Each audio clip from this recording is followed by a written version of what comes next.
নমস্কার বন্ধুরা, আমি মৌসুমি। আপনারা দেখছেন আমার চ্যানেল মায়ের রান্নাঘর মমস কিচেন। আমি আবারও চলে এসেছি আপনাদের কাছে আর একটা রেসিপি নিয়ে, যেটা হলো বড় বড় আলু দিয়ে খাসির মাংসের লাল লাল ঝোল।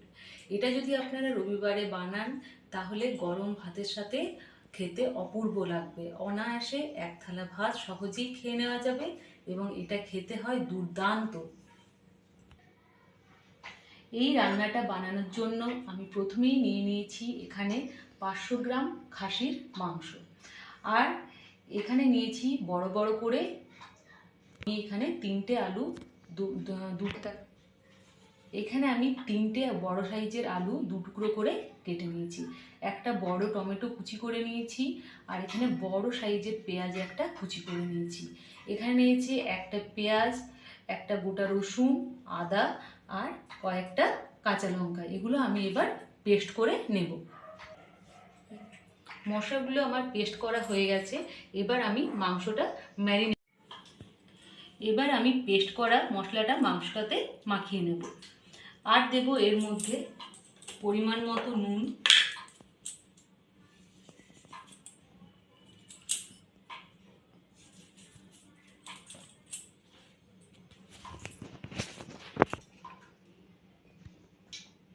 দেব পরিমাণ মতো হলুদ,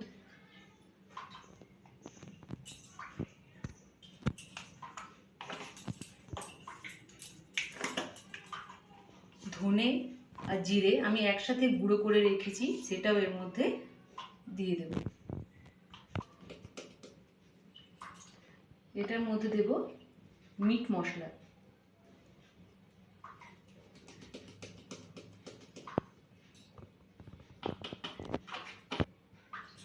এক চামচের মতো মিট মশলা আমি দিলাম।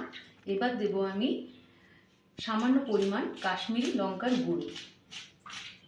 এটা জাস্ট কালারের জন্য, এটা কোনো ঝালের জন্য নয়, কালারের জন্য কাশ্মীরি লঙ্কার গুঁড়ো আমি একটু দিলাম। আগে থেকে কেটে রাখা একটা অর্ধেকটা পাতিলেবুর রস আমি এর মধ্যে দিয়ে দিচ্ছি।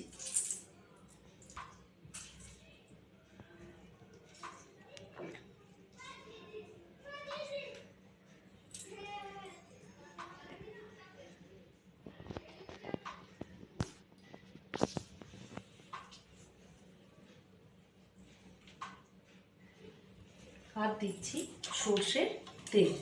সর্ষের তেল দিয়ে এই মশলাটাকে খুব ভালোভাবে আমি মাখিয়ে নেব। বড় চামচের 2 চামচের মতো আমি এখানে সর্ষের তেল দিয়ে দিলাম। মশলাগুলো আমি সব ভালোভাবে মাংসের মধ্যে মাখিয়ে নেব।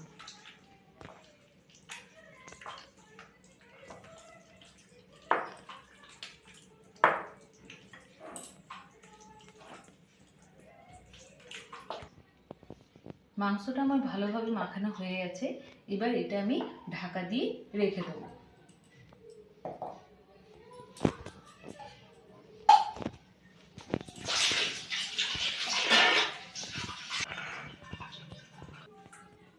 এই পাশে আমি কড়াই গরম করতে দিয়ে দিয়েছিলাম। কড়াইটা আমার গরম হয়ে গেছে, আমি এর মধ্যে তেলটা দিয়ে নেব।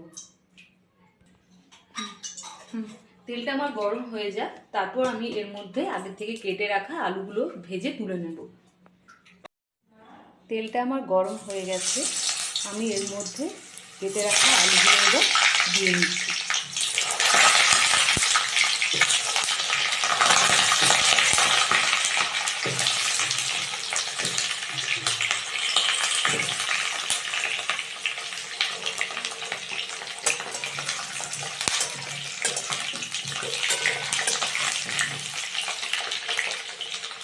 আমি এর মধ্যে একটু নুন দিয়ে নেব।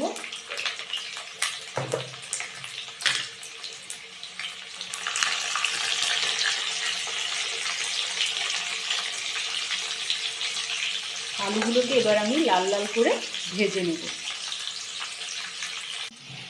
আলুটা আমার লাল লাল করে পুরো ভাজা হয়ে গেছে, দেখছেন কি সুন্দর কালার হয়ে গেছে আলুটা আমার ভাজা হয়ে গেছে। এবার আমি আলুটাকে একটা থালার মধ্যে তুলে নেব। আলুটা আমি তুলে নিয়েছি। এবার ওই তেলটার মধ্যেই আর একটু পরিমাণ তেল দিয়ে নেব।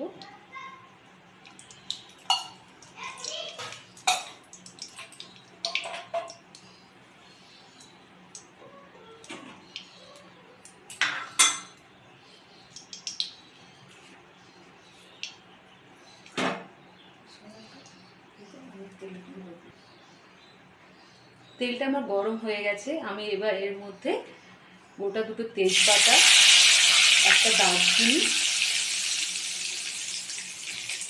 আর দুটো এলাচ আর দুটো লং দিয়ে নিলাম। এগুলোর থেকে যখন এটা ভালোভাবে ভাজা হয়ে যাবে, যখন ভালোভাবে গন্ধ বের হবে, তখন এর মধ্যে আমি আগে থেকে কেটে রাখা পেঁয়াজটা দিয়ে নেব। এটা আমার ভালোভাবে ভাজা হয়ে গেছে। এবার আমি এর মধ্যে আগে থেকে কেটে রাখা পেঁয়াজটা দিয়ে নিচ্ছি।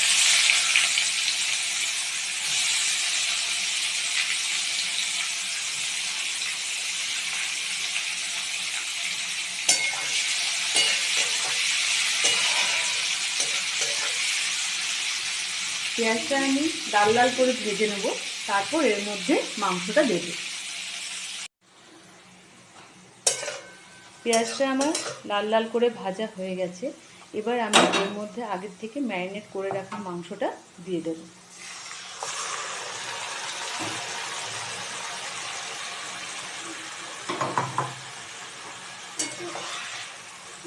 মাংসটা দিয়ে এবার আমি এটাকে ভালোভাবে কষিয়ে নেব।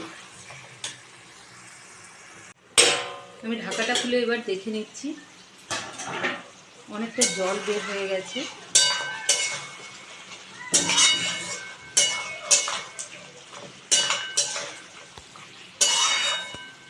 এবার আমি এর মধ্যে কেটে রাখা টমেটোটা দিয়ে দিলাম।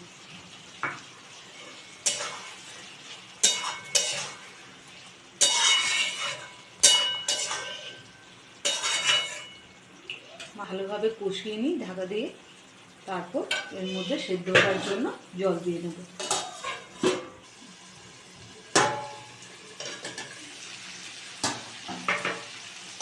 মাংসটা আমার ভালোভাবে কষানো হয়ে গেছে। এবার আমি এর মধ্যে আলুটা দিয়ে দেবো।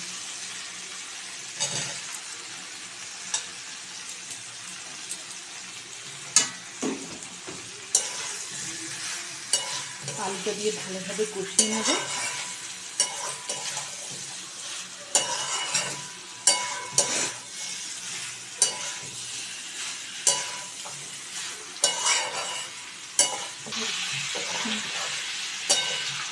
মাংসটা আমার ভালোভাবে কষানো হয়ে গেছে। এবার আমি এর মধ্যে জল দিয়ে দেবো। জলটা আমি এর মধ্যে দিয়ে দিয়েছি।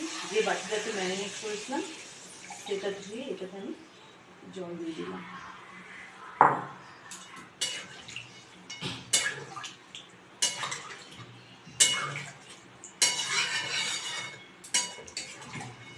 আমি এবার এটা ঢাকা দিয়ে রেখে দিলাম যতক্ষণ অবধি সেদ্ধ হয়। এটা ভালোভাবে সেদ্ধ হোক, তারপর আমি ঢাকা খুলে এটাতে আবার গরম মশলা আর ঘি দিয়ে এটা আমি নামিয়ে নেব।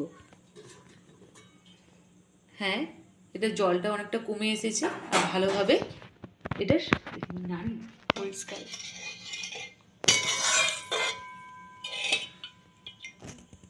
হ্যাঁ, এটা ভালোভাবে সেদ্ধ হয়ে গেছে। এবার এটার মধ্যে আমি এক চামচের মতো ঘি দিয়ে দেব আর গরম মশলা দিয়ে এটা ভালোভাবে নাড়িয়ে 5 মিনিটের মতো ঢাকা দিয়ে রেখে দেব। তারপর এটা পরিবেশন করব। এটা যদি আপনাদের এই রেসিপিটা যদি আপনাদের ভালো লেগে থাকে, তাহলে অবশ্যই একবার বাড়িতে বানিয়ে নেবেন আর আমাকে কমেন্ট করে জানাবেন কেমন হয়েছে।